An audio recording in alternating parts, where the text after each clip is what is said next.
Eh bien bonjour monsieur, bienvenue, installez-vous. Et vous venez avec un petit tableau. Deux tableaux. Et Nora Alix, la commissaire-priseur, n'a pas d'hésitation. Elle déroule ses estimations et c'est plutôt décevant. Moi, je vais vous l'estimer 80 à 120 euros. La perspective est faible, c'est un petit peu naïf. Le premier plan aussi va se coller. Faïence de Rouen, mais tardive. L'assiette décorative, l'étain, le cornet à piston ne connaissent pas meilleur sort. Après, vos pistons, ils sont un peu rouillés. La plupart des objets repartent avec Philippe.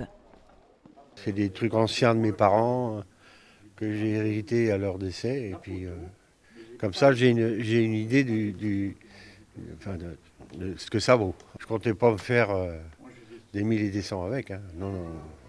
Pour cette session, Daniel Bérousse, expert en philatélie, a également fait le déplacement depuis Paris. Une estimation de, je vais vous dire ça, entre 2 et 300 euros. Vous voyez, c'est pas extraordinaire.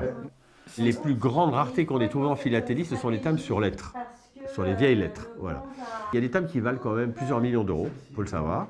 Mais je n'espère pas un jour de trouver une archive ou une correspondance avec des raretés pareilles. Ce qui est très élégant, c'est la prise de ce vase.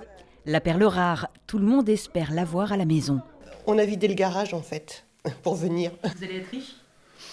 On ne sait pas. On sait pas. C'est le mystère de la vente aux enchères. Ouais. Quand vous venez avec un objet, on en parle. Et après, vous avez deux possibilités. Vous pouvez soit garder l'objet et repartir avec chez vous, mais au moins vous êtes informé sur sa valeur, sur son ancienneté. Ou soit vous vous lancez dans l'aventure d'une vente aux enchères. Et après, moi, mon travail, ça va être de le vendre le plus cher possible. Ces expertises sont gratuites. Elles ont lieu une fois par mois à Périgueux.